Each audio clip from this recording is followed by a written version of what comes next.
హల్లెలూయా. ప్రభు అయిన యేసుక్రీస్తు నామములో కూడి వచ్చిన మీ అందరికీ నా హృదయపూర్వక వందనాలు. అందరికీ వందనాలు. బాగున్నారా? దేవునికి స్తోత్రం చెప్దాం. హల్లెలూయా.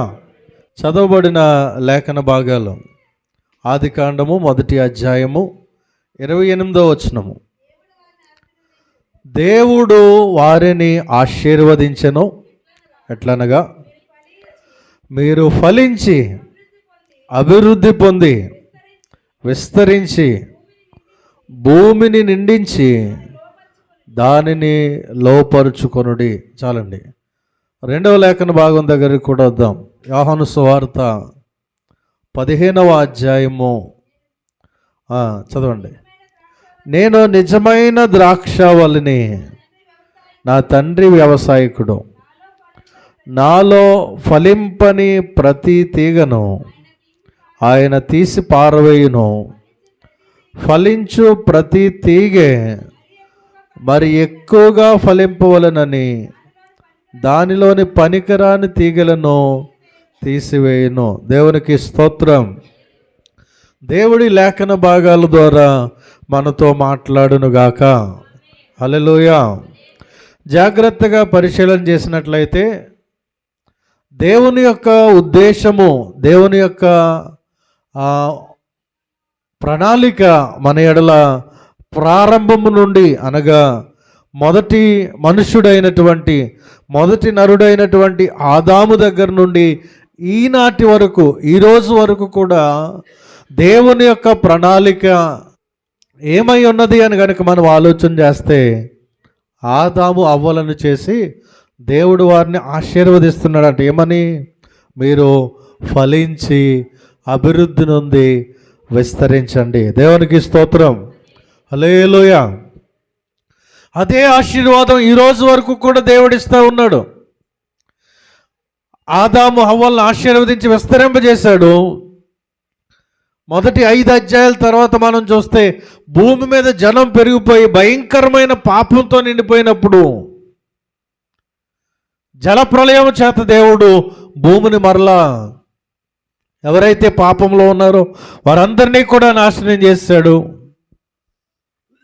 మరలా 6వ అధ్యాయం తర్వాత నుండి మనం చూస్తే 9వ అధ్యాయం వరకు మనం చూసినప్పుడు నోవహు కుటుంబాన్ని దేవుడు ఎన్నుకున్నాడు. జలప్రళయం అంతా అయిపోయిన తర్వాత నోవహుకు కూడా ఇదే ఆశీర్వాదం ఇస్తున్నాడు. మీరు ఫలించి అభివృద్ధి నొంది విస్తరించండి. దేవునికి స్తోత్రం. హల్లెలూయా. ఆ రోజు మొదలుకొని యోహాను సువార్త వరకు వచ్చినప్పటికీ యేసుక్రీస్తు కూడా ఏమని చెప్తున్నాడంటే, మీరు మరీ ఎక్కువగా ఫలించాలని దేవుడు కోరుకుంటున్నాడు. హల్లెలూయా. హల్లెలూయా. దేవుని యొక్క ఉద్దేశం ఏమై ఉందంటే, ఒక క్రైస్తవుడు, దేవుని బిడ్డ ఫలించే వారిగా ఉండాలి, ఫలాలు కలిగిన వారిగా ఉండాలి. ఫలించలేని, ఎండిపోయిన, మోడుబారిపోయిన, ఫలాలు లేనటువంటి స్థితిలో ఒక క్రైస్తవుడు ఉండడానికి వీల్లేదు అని దేవుడు మనతో మాట్లాడుతున్నటువంటి మాట. ఈ ఫలాలు అనేది ఆశీర్వాదాలకు సాదృశ్యంగా కనబడుతూ ఉన్నాయి. ఫలించడం అనేది మన యొక్క ఎదుగుదలకు సాదృశ్యంగా కనబడుతూ ఉంది, మన క్షేమాభివృద్ధికి సాదృశ్యంగా కనబడుతూ ఉంది. ఒక క్రైస్తవుడు ఎప్పుడూ కూడా ఎదుగుతూ ఉండాలి, అన్ని విషయాల్లో ఫలిస్తూ ఉండాలి. ముఖ్యంగా ఒక క్రైస్తవులముగా దేవుని నమ్ముకున్న తర్వాత కొన్ని నెలలు, కొన్ని సంవత్సరాలు దాటేసరికి మనలో గొప్ప మార్పు ఇతరులకు కనబడాలి.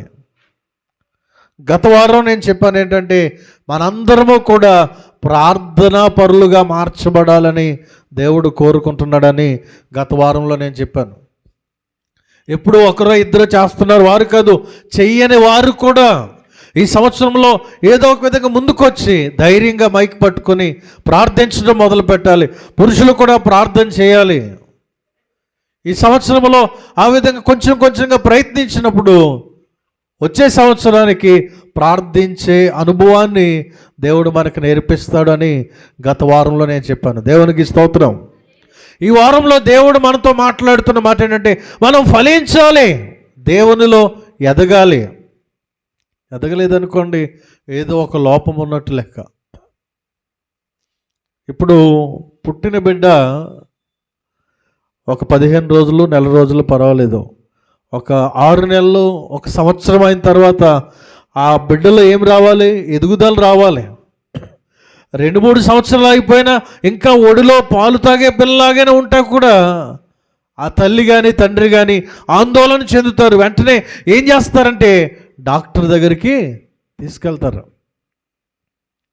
ఎందుకంటే 2 సంవత్సరాలు అయిపోతుంది, ఇంకా ఇంతే ఉన్నాడు పిల్లోడు, లేకపోతే ఈ పాప ఎంతే ఉంది, ఎదగట్లేదు, పాలు తాగుతుంది కానీ ఎదగట్లేదు అంటే ఆమెలో లేకపోతే ఆ పిల్లవాడిలో ఏదో ఒక లోపం. మనం చూస్తాం, గడ్డాల మీసాలు వచ్చేసి ఉంటారు కానీ ఇంతే ఉంటారు. ఎవరాళ్ళు? మరుగుజ్జోళ్ళు అంటారు వాళ్ళని. వారిలో జన్యు లోపం, విటమిన్ లోపం ఉండి వారు సరిగ్గా ఎదగకుండా, వయసు పెద్దదే ఉంటుంది, 30 సంవత్సరాలు 40 సంవత్సరాలు ఉంటాయి కానీ మనిషి ఎంతే ఉంటాడు. కారణం ఏంటంటే ఎదిగేటువంటి ఆ యొక్క శరీరంలో ఉత్పత్తి అయ్యేటువంటి ఆ కణాలు లేక వారు అలాగే ఉండిపోతారు. ఒక తల్లికి తండ్రికి పుట్టినటువంటి బిడ్డ ఎదగకుండా చేతిలో అంతే ఉంటే ఆ తల్లిదండ్రులు ఎంతగా బాధపడతారో, ఎంతగా బిడ్డ కొరకు ఎన్ని హాస్పిటల్ తిప్పుతారో, ఎన్ని పూజలు చేస్తారో, ఎన్ని మొక్కుబడులు మొక్కుతారో, మానసికమైనటువంటి నెమ్మది వారిలో ఉండదు. ఎందుకు నా బిడ్డ అందరి బిడ్డల వలె ఎదగట్లేదు, ఆడుకోవట్లేదు, మంచిగా ఉండట్లేదు, ఎంతే ఉన్నాడు ఎందుకు అనేటువంటి ఆందోళన ఆ యొక్క తల్లిదండ్రుల హృదయంలో ఉంటుంది. అదేవిధంగా మన పరమ తండ్రి, ఆయన బిడ్డలుగా రక్షించబడినటువంటి మనం సంవత్సరాలు గడుస్తున్న కొద్దీ మనలో ఫలభరితమైనటువంటి క్రైస్తవ జీవితం, మనలో ఫలించేటువంటి అనుభవాలు, దేవుని యొక్క క్షేమాభివృద్ధి నుండి ఫలాలు ఫలించేటువంటి జీవితాలు మనలో లేనప్పుడు, కనబడినప్పుడు మన పరమ తండ్రి కూడా మనలను బట్టి దుఃఖిస్తూ ఉంటాడు. దేవుని బిడ్డలారా, అయితే ఈరోజు ఆయన మనతో మాట్లాడుతున్న మాట ఏంటంటే మనము ఫలించే వారమై ఉండాలని దేవుడు కోరుకుంటున్నాడు. మీరు ఫలించాలి, క్రైస్తవుడిగా దేవుని బిడ్డగా నీవు ఫలించాలని దేవుడు కోరుకుంటున్నాడు. ఈ 2వ వచనంలో మనం చదివాం, 15:2 చూడండి. ప్రతి తీగె మరీ ఎక్కువగా ఫలించవలనని, మరీ ఎక్కువగా ఫలించాలని దేవుడు కోరుకుంటున్నాడు. ప్రియ దేవుని బిడ్డలారా, దేవునిలో నీవు ఎదగాలంటే, చాలా సూటిగా చెప్తున్నాను, జాగ్రత్తగా వినండి.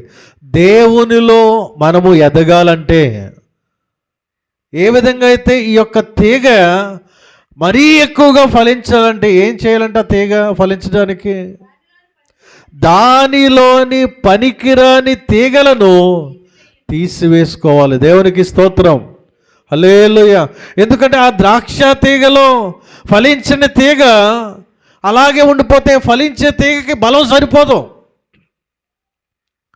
ఆ ద్రాక్ష మొక్కలో ఉన్నటువంటి ఆ తీగలు చాలా వస్తాయి, కానీ ఒక తీగకే పువ్వులు పూసినాయి అనుకోండి, పూత వచ్చింది, మిగతా తీగలకు లేదనుకోండి, ఆ మిగతా తీగలు కట్ చేసినప్పుడే ఫలించే ఆ పువ్వు ఏదైతే పూత వచ్చిందో ఆ యొక్క కొమ్మకి బలం వస్తుంది. లేకపోతే ఫలించిన తీగలకు కూడా ఏమైపోతాయంటే ఆ సారాన్ని తీసేసుకుంటాయి. కనుక ఈ పూత వచ్చింది, కాయలు రాకుండానే అవి చిన్నగా మాడిపోయి ఎదగకుండా ఆగిపోయేటువంటి ప్రమాదం ఉంటుంది. అదేవిధంగా మన క్రైస్తవ భక్తి జీవితంలో దేవునిలో నీవు ఎదగాలి అంటే, సూటిగా చెప్తున్నటువంటి మాట, దేవునిలో నీవు ఎదగాలి అంటే దేవునిలో ఎదగకుండా నిన్ను ఆటంకపరుస్తున్నటువంటి కొన్ని తీగలు ఉన్నాయి, నిన్ను ఆటంకపరుస్తున్నటువంటి కొన్ని స్వభావాలు ఉన్నాయి, నిన్ను ఆటంకపరుస్తున్నటువంటి కొన్ని లక్షణాలు ఉన్నాయి. వాటిని తీసివేసుకోగలిగితే, ఈరోజు దేవుడు చెప్తున్నటువంటి మాట వింటున్నప్పుడు నీలో నువ్వు దేవునిలో ఎదగకుండా ఏదైతే అడ్డుపడుతూ ఉందో, దేవునిలో ఫలించకుండా ఏదైతే కారణంగా నీకు కనబడతా ఉందో, నువ్వు దేవునిలో అభివృద్ధి చెందకుండా ఏదైతే నిన్ను వెనక్కి లాగుతూ ఉందో అది నీకు తెలుసు. దేనివలన దేవుని మందిరానికి నువ్వు రాలేకపోతున్నావు, దేని వలన ప్రార్థించుకోలేకపోతున్నావు, దేని వలన దేవునిలో పరిశుద్ధంగా జీవించలేకపోతున్నావు, దేని వలన ప్రార్థనా జీవితం కలిగి నువ్వు ఉండలేకపోతున్నావు అనేది ఎవరికి వారు ప్రశ్నించుకుంటే, పరీక్షించుకుంటే మనకు అర్థమవుతుంది. ఏ బలహీనత, ఏ పనికిరానటువంటి తీగ నీలో ఉందో నువ్వు అర్థం చేసుకోవాలి ప్రియ దేవుని బిడ్డ. ఎప్పుడైతే వాటిని నీలో నుండి తీసివేసుకుంటావో అప్పుడు నీవు బహుగా ఫలిస్తావు, మరి ఎక్కువగా ఫలిస్తావు. చూడండి, గలతీలకు రాసిన పత్రిక 5వ అధ్యాయము 19, 20, 21 వచనాలు. గలతీలకు రాసిన పత్రిక 5వ అధ్యాయము స్పష్టమై ఉన్నవి. అవేంటంటే జారత్వము, అపవిత్రత, కాముకత్వము, విగ్రహారాధన, వ్యభిచారము, ద్వేషములు, కలహములు, మత్సరములు, క్రోధములు, కక్షలు, భేదములు, విమతములు, అసూయలు, మత్తతలు, అల్లరితో కూడిన ఆటపాటలు మొదలైనవి. వీటిని గూర్చి నేను మునుపు చెప్పిన ప్రకారం ఇట్టి వాటిని చేయువారును దేవుని రాజ్యమును స్వతంత్రించుకొనరని మీతో స్పష్టముగా చెప్పుచున్నాను. దేవునికి స్తోత్రం, హల్లెలూయా. ఆ పై వచనంలో మనం చూస్తే 16వ వచనంలో నేను చెప్పినదేమనగా ఆత్మానుసారముగా నడుచుకోండి, అప్పుడు మీరు శరీరేచ్ఛను నెరవేర్చరు. ఎప్పుడు మనం దేవునిలో బలంగా ఎదుగుతామంటే మనలో ఉన్నటువంటి ఈ శరీర క్రియలు, చాలా మాటలు ఉన్నాయి ఆ 3 వచనాల్లో, వాటిలో ఏ లక్షణం మనలో ఉన్నా, ఏ స్వభావం మనలో ఉన్నా కూడా దేవునిలో ఎదగడానికి అవకాశం లేదు. ఈరోజు దేవుడు మనతో చెప్తున్నటువంటి మాటలు జాగ్రత్తగా విని వాటిని మనలో నుండి తీసివేసుకోగలిగితే మనము ఫలించడానికి దేవుడు మనకి మార్గాలు సరళం చేస్తాడు. అసూయలు, అపవిత్రత, విగ్రహారాధన, క్రోధములు, అల్లరితో కూడిన ఆటపాటలు, ఇంకా చాలా ఉన్నాయి. అసూయ, ఒకరు బాగుంటే చూడలేనటువంటి పరిస్థితి, ఒకరు మంచిగా ఉంటే చూడలేనటువంటి కళ్ళు, ఈ విధంగా ఒకరు బాగుంటే ఓర్వలేనటువంటి పరిస్థితి, ఆ స్వభావం మనలో ఉంటే గనుక మనం దేవునిలో ఫలించలేం ప్రియ దేవుని బిడ్డలారా. ఒకవేళ అల్లరితో కూడిన ఆటపాటలు ఉన్నాయా, లేకపోతే అపవిత్రత మీద ఎలుబడి చేస్తూ ఉందా, వాటన్నిటినీ కూడా నీలో నుండి తీసివేసుకోవాలి. నిన్ను దేవునిలో ఎదగకుండా, ప్రార్థించకుండా, బైబిల్ చదవకుండా, దేవుని మందిరానికి రాకుండా ఏదైతే ఆటంకపరుస్తూ ఉందో వాటిని గనక నీవు తీసివేసుకోగలిగితే నువ్వు బహుగా ఫలిస్తావని దేవుని వాక్యము మనతో మాట్లాడుతుంది ప్రియ దేవుని బిడ్డలారా. ఈ ఆటంకపరిచేవి ఎక్కడి నుంచి వస్తాయంట? మార్కు సువార్త 7వ అధ్యాయం 21 నుండి 23 వచనాలు. అనగా మనుష్యుల హృదయములో నుండి దురాలోచనలను, జారత్వములను, దొంగతనములను, నరహత్యములను, వ్యభిచారములను, లోభములను, చెడుతలములను, కృత్రిమమును, కామ వికారమును, మత్సరమును, దేవదోషణయు, అహంభావమును, అవివేకమును వచ్చును. ఈ చెడ్డవన్నీ లోపల నుండే బయలు వెళ్ళి మనుషుని అపవిత్రపరుచునని ఆయనతో చెప్పాను. దేవునికి స్తోత్రం, హల్లెలూయా. ఈ లోపల నుండి ఇవన్నీ వస్తూ ఉన్నాయి. ఏవి మనల్ని దేవునిలో ఫలించకుండా చేస్తున్నాయంటే బయట నుంచి ఎవరో మనల్ని ఫలించకుండా చేయట్లేదు. మనం దీవించబడకపోవడానికి, ఆశీర్వదించబడకపోవడానికి బయట వారు ఎవరో కాదు, మన హృదయంలో ఇవన్నీ ఉన్నాయంట. లోపల నుండి వస్తున్నాయి ఇవన్నీ. ఈ లోపల నుండి వచ్చే ఇవన్నిటినీ కూడా మనం తీసివేసుకోగలిగితే దేవునిలో దీవించబడతాం, ఆశీర్వదించబడతాం. మనుషుల హృదయంలో నుండి దురాలోచనలు, ఒక పాపం చేయాలన్నా ఆ పాపం చేయడానికి ముందు ఆ ఆలోచన ఎక్కడ పుడుతుంది? మన హృదయంలో పుడుతుంది. తిట్టాలనుకున్నా ముందు ఎక్కడ ప్రిపేర్ అవుతాం? మన మనసులో ప్రిపేర్ అవుతాం.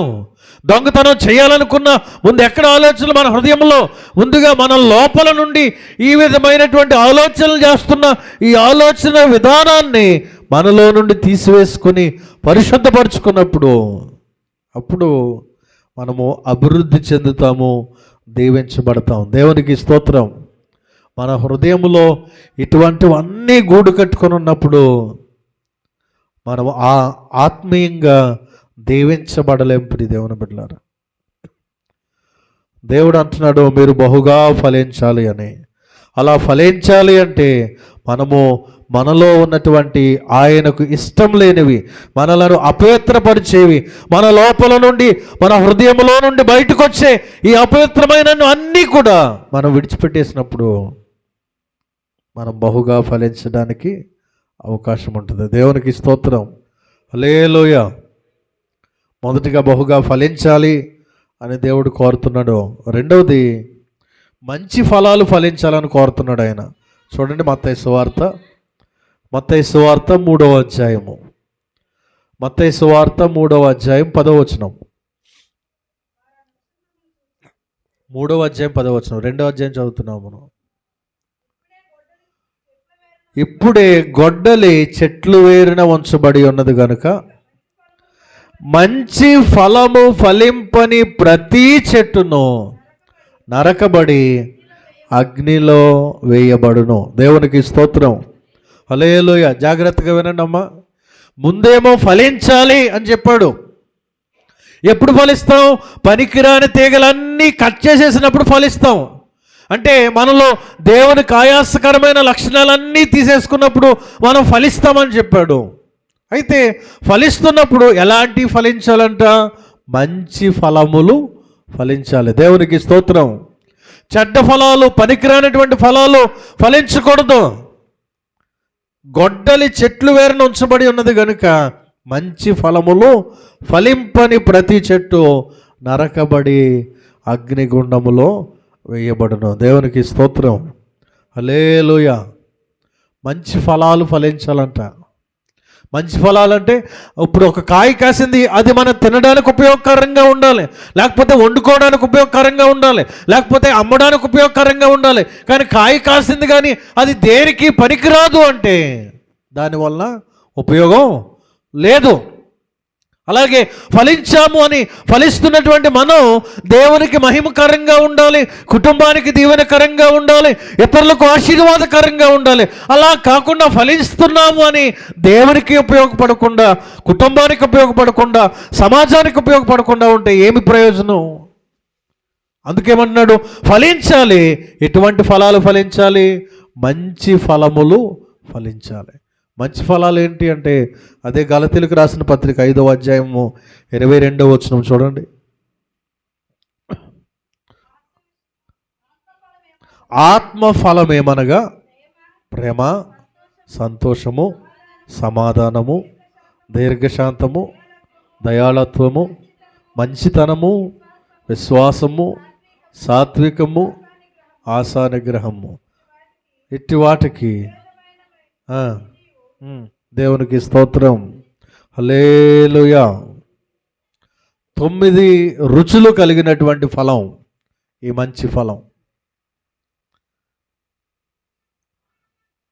ఈ మంచి ఫలములో ఉన్నటువంటి టేస్ట్లు ఏంటంటే ప్రేమ ఉంటుంది, సంతోషం ఉంటుంది, సమాధానం ఉంటుంది, దీర్ఘశాంతము, దయాళత్వము, మంచితనము, విశ్వాసము, సాత్వికము, ఆశానిగ్రహం. దేవునికి స్తోత్రం. ఇవన్నీ ఎక్కడ కాయాలి అంటే మనలో కాయాలి. దేవునికి స్తోత్రం. మన హృదయంలో నుండి ఫలించవలసినటువంటి ఫలాలు, ఆ స్వభావాలు ఏంటంటే ఇవి మనలో నుండి బయటికి రావాలి.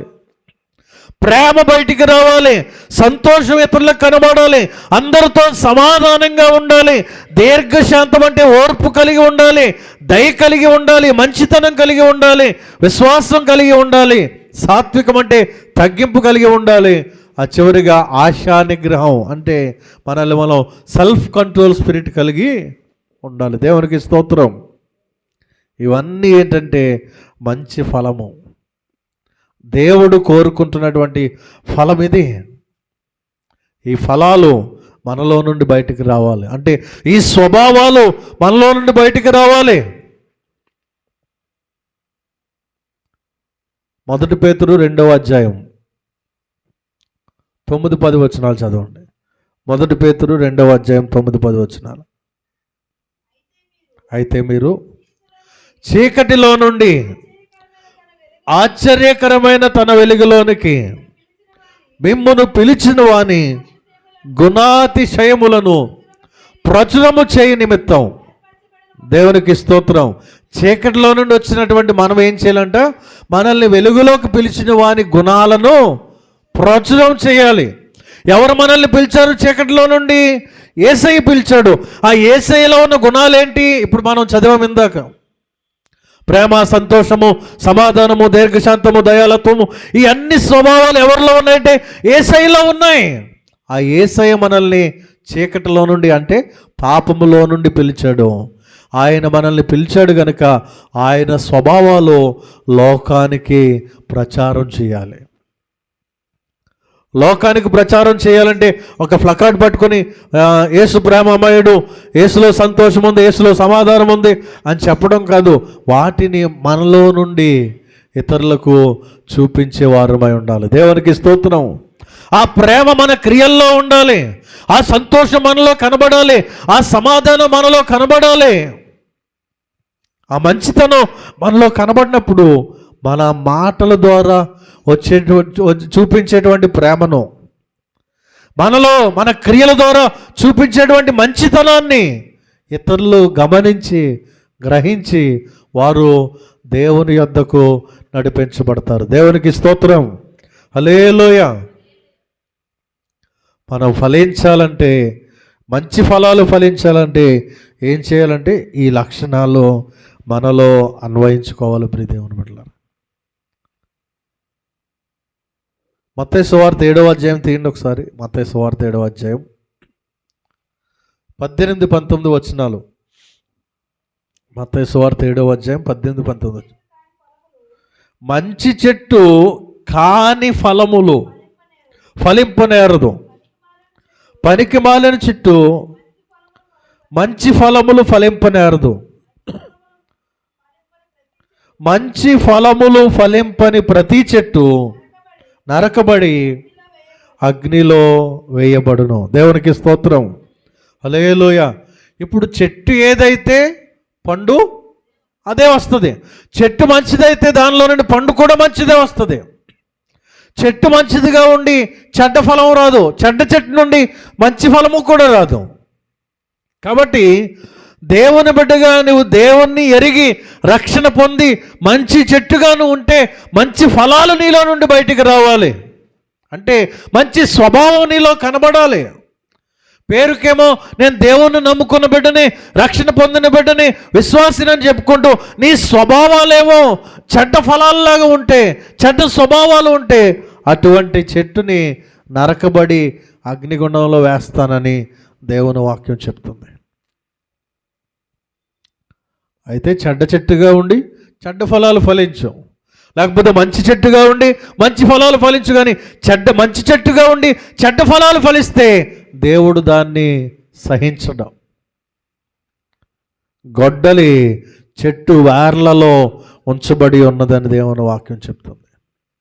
ఒకవేళ ఈరోజు వరకు మంచి చెట్టుగా లోపల రక్షించబడి ఉన్న నీవు బయటికి చెడ్డ ఫలాలు చూపిస్తున్నావేమో, చెడు స్వభావాలు, చెడు లక్షణాలు కలిగి ఉన్నావేమో, ఈరోజు దేవుడు నీతో మాట్లాడుతున్నాడు.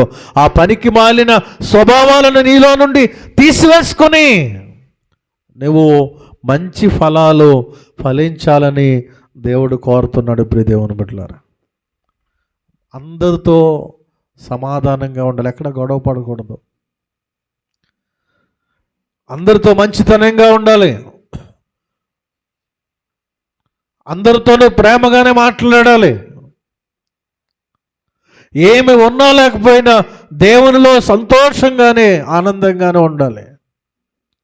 ఈ లక్షణాలన్నీ కూడా ఏదో పేపర్ మీద బైబిల్లో చదివేసి విడిచిపెట్టేయడానికి కాదు, మన జీవితంలో కనబడాలి. అది దేవుడు కోరుకుంటున్నాడు. మంచి ఫలాలు ఫలించాలని దేవుడు కోరుతున్నాడు. మంచి ఫలాల్లో మనం చూసాం ఆ లక్షణాలన్నీ: ప్రేమ, సంతోషం, సమాధానం. ఆ మంచి ఫలాల్లో ఇంకొక ఫలం కూడా, ఇంకొక 2 ఫలాలు చూపిస్తాను నేను. చూడండి, ఆ మంచి ఫలాలు ఇంకొక 2 ఫలాలు ఏంటంటే, ఎఫెసీయులకు రాసిన పత్రిక 5వ అధ్యాయము 9-10 వచనాలు. ఎఫెసీయులకు రాసిన పత్రిక 5వ అధ్యాయము 9-10 వచనాలు.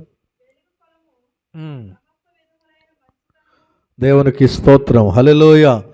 వెలుగు ఫలము సమస్త విధములైన మంచితనము,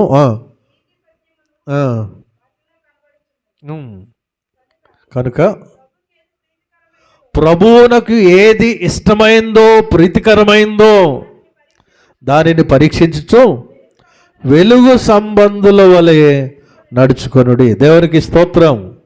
దేవునికి ఇష్టమైన మంచి ఫలం ఏంటంటే వెలుగు సంబంధుల్లో ఉండాలి, చీకటి సంబంధులం కాదు. మనం వెలుగు సంబంధులు అంటే దేవుని సంబంధులు, యేసుక్రీస్తు సంబంధులుగా మనం జీవించాలి. దేవునికి ఏది ఇష్టం? చీకటిలో నడవడం ఇష్టం లేదు ఆయనకి. అంధకార సంబంధుల వలె ఉండడం ఆయనకి ఇష్టం లేదు. కాబట్టి మనం ఎలా ఉండాలంటే, దేవునికి ఏది ప్రీతికరమో అంటే వెలుగు ఆయనకి ప్రీతికరం. ఆయనతో ఉన్నాము అంటే వెలుగులో మనం ఉన్నాము కనుక వెలుగు సంబంధుల వలె నడుచుకోవాలని దేవుడు మనతో మాట్లాడుతున్నాడు. హల్లెలూయా. రోమీయులకు రాసిన పత్రిక 6వ అధ్యాయము 22వ వచనం. ఇంకొక ఫలాన్ని కూడా చూద్దాం. రోమీయులకు రాసిన పత్రిక 6వ అధ్యాయం 22వ వచనం. అయినను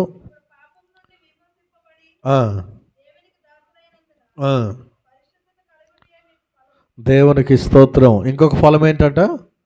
పరిశుద్ధత అనేటువంటి ఫలం. ఈ పనికిరాని ఫలాలన్నీ తీసివేసుకుంటే వెలుగు ఫలం మనలోకి వస్తుంది. పరిశుద్ధత అనేటువంటి ఫలం మనం కలిగి ఉండాలంట. ప్రియ దేవుని బిడ్డలారా, ఎప్పుడు ఫలం వస్తుంది?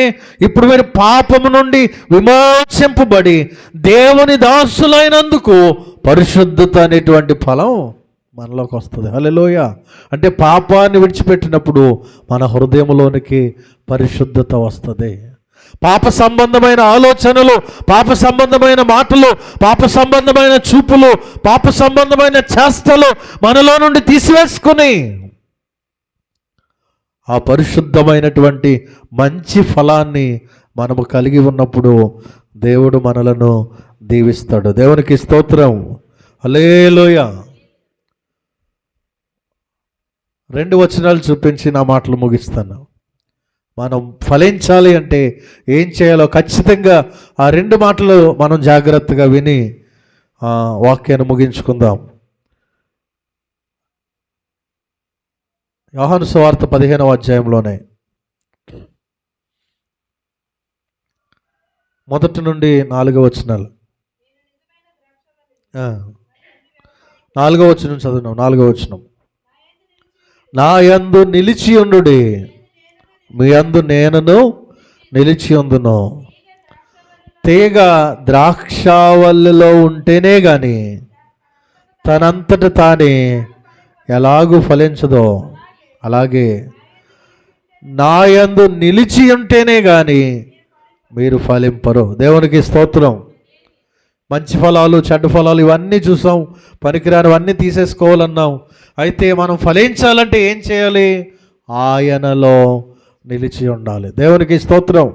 ఆయనకు వేరుగా ఉండి మనం ఫలించలేము. ఆయనకు వేరుగా ఉండి దీవించబడలేము. ఆయనకు వేరుగా ఉండి అభివృద్ధి చెందలేము. ఆయనలో నిలిచి ఉంటేనే ఒక తీగ ద్రాక్ష తోటతో, ద్రాక్ష వల్లితో దానిలో ఉంటేనే అది ఫలిస్తుంది. అంతేగాని ఆ యొక్క ద్రాక్ష మొక్కకు వేరుగా ఉండి నేను ఫలిస్తానంటే దానికి సారం అందదు, లోపల నుండి వచ్చేటువంటి జీవం అందదు, కనుక అది ఎండిపోతుంది. అదేవిధంగా దేవుడు లేకుండా, దేవుని సహాయము లేకుండా, దేవునిలో లేకుండా మనం ఫలించలేము. కాబట్టి మీరు ఫలించాలంటే ఏం చేయాలంట? ఆయనలో నిలిచి ఉండాలి. ఆయనలో నిలిచి ఉన్నప్పుడు మనం ఫలిస్తాం. రెండో మాట కూడా చూద్దాం. యోహాను సువార్త 12వ అధ్యాయము 24వ వచనం. యోహాను సువార్త 12వ అధ్యాయం 24వ వచనం. గోధుమ గింజ భూమిలో పడి చావకుండిన ఎడల అది ఒంటిగానే ఉండును, అది చచ్చిన ఎడల విస్తారముగా ఫలించును. దేవునికి స్తోత్రం, హల్లెలూయా. చాలా చక్కటి ఉదాహరణ, మనందరికీ బాగా అర్థమయ్యేటువంటి ఉదాహరణ యేసయ్య చెప్తున్నాడు. ఏంటంటే మనం ఫలించాలంటే, ఒకవేళ ఒక పువ్వుల మొక్కో, కాయల మొక్కో, లేక ఒక విత్తనాన్ని మనం తీసుకున్నాం, ఆ విత్తనం కాయాలి, పువ్వులు చెట్టు అవ్వాలి, కాయలు చెట్టు అవ్వాలంటే ఏం చేయాలి? దాన్ని మట్టిని గుంట తీసి ఆ గుంటలో ఆ విత్తనాన్ని పెట్టి దాన్ని పూడ్చిపెట్టినప్పుడు కొన్ని రోజులకి ఆ మొక్కలను బట్టి ఒక వారం 10 రోజులకి ఏమవుతుంది? అది మొక్క వస్తుంది. అలా కాకుండా ఆ విత్తనాన్ని తీసుకొచ్చి ఈ బల్ల మీద పెట్టామనుకోండి, ఎన్ని సంవత్సరాలు ఉన్నా కూడా విత్తనంలాగానే ఉండిపోతుంది. అదేవిధంగా ఆ మట్టిలో పడినటువంటి విత్తనం కూడా ఫలించాలంటే ఏమైపోవాలంటే అందులో పడి చచ్చిపోవాలి. ఆ విత్తనం చచ్చిపోయిన తర్వాత ఆ విత్తనంలో నుండి కొన్ని వందల విత్తనాలు బయటకు వస్తాయి. దేవునికి స్తోత్రం, అది బహుగా ఫలిస్తుంది. విత్తనం చచ్చిపోయినంత వరకు అందులో నుండి మొలక రాదు, అందులో నుండి కొత్త జీవం రాదు, కొత్త చెట్టు రాదు. ఆ చెట్టు కొన్ని వేల పువ్వులకు కానీ కాయలకు కానీ మూల కారణం అవ్వదు, ఆ యొక్క విత్తనం చచ్చిపోయేంత వరకు. అదేవిధంగా దేవునిలో నీవు, నేను, మనము ఫలించాలంటే మన పాత జీవితం చంపేసుకోవాలి. దేవునిలో ఫలించాలంటే మన పాప రోత జీవితం చచ్చిపోవాలి. మన పాత జీవితం చావనంత వరకు మనం దేవునిలో ఫలించలేము, అభివృద్ధి చెందలేము, విస్తరించలేము. దేవునికి స్తోత్రం. ఈ మాటను ఆధారం చేసుకొని మీరు పరీక్షించుకోగలిగితే, ఎందుకు నేను దీవించబడట్లేదంటే పాత స్వభావం ఏదో మనలో ఉంది, పాత లక్షణం ఏదో మనలో ఉంది, పాపపు యొక్క బీజాలేవో మన హృదయంలో ఏదో ఒక మూల ఏలుబడి చేస్తూ ఉన్నాయి. అందుకనే మనం దీవించబడట్లేదు, ఆశీర్వదించబడట్లేదు. ఈరోజు సూటిగా తేటగా దేవుడు మనతో మాట్లాడుతూ ఉన్నాడు. నువ్వు దీవించబడాలి అంటే నీ పాత జీవితాన్ని చంపేయాలి, నీ పాత స్వభావాన్ని పాతి పెట్టేయాలి. ఆ గోధుమ గింజ ఎలా అయితే చచ్చిపోతేనే కానీ ఫలించదో, అదేవిధంగా నీ పాత జీవితాన్ని పాతి పెడితే కానీ నువ్వు నూతనంగా ఫలించలేవు. దేవునికి స్తోత్రం. దేవునిలో అభివృద్ధి చెందలేవు. కొరింథీయులకు రాసిన పత్రిక 5వ అధ్యాయం 17వ వచనంలో, కాగా ఎవడైనను క్రీస్తునందున్న ఎడల వాడు నూతన సృష్టి, పాతవి గతించెను, సమస్తమును నూతనమాయెను. హల్లెలూయా. పాతవి గతించిపోవాలి, పాత వాటిని విడిచిపెట్టేయాలి, పాత లక్షణాలు విడిచిపెట్టేయాలి, పాప స్వభావాలు విడిచిపెట్టేయాలి, పాపపు చూపులు విడిచిపెట్టేయాలి, పాపపు మాటలు విడిచిపెట్టేయాలి, పాపపు నడవడిక విడిచిపెట్టేయాలి. పాపపు ప్రవర్తన విడిచిపెట్టినప్పుడే, నువ్వు నూతనంగా మార్చబడినప్పుడే దేవునిలో దీవించబడతావు, ఆశీర్వదించబడతావు, ఫలించి విస్తరిస్తావు. దేవునికి స్తోత్రం. ఆ విధంగా ఫలించినప్పుడు దేవుడు మహిమపరచబడతాడు. యోహాను సువార్త 15వ అధ్యాయం 8వ వచనం. యోహాను సువార్త 15వ అధ్యాయం. మీరు బహుగా ఫలించుట వలన తండ్రి మహిమపరచబడతాడు. హల్లెలూయా. మనం ఫలిస్తే దేవుడు మహిమపరచబడతాడు. మనం ఫలించకపోతే, మనలో ఫలాలు లేకపోతే, మంచి ఫలాలు మనలో కనబడకపోతే దేవునికి మహిమ కలగదు, దేవుడు ఆనందించడు. కనుక ఈ సంవత్సరం ప్రారంభ దినాల్లో దేవుడు మనతో మాట్లాడుతున్న ఈ మాటలను శ్రద్ధగా విని ఇక నుండి అయినా మంచి ఫలాలు ఫలిద్దాం, ఆయనలో నిలిచి ఉందాం, పాత స్వభావాన్ని, పాత పాప లక్షణాలను పాతి పెట్టేద్దాం, చంపేద్దాం. నూతన హృదయం కలిగి మంచి ఫలాలు కలిగి జీవిద్దాం. దేవునిలో ఫలించి దేవునికి మహిమకరంగా ఉందాం. అట్టి కృప పరిశుద్ధాత్మ దేవుడు మనందరికీ అనుగ్రహించునుగాక. ఆమేన్.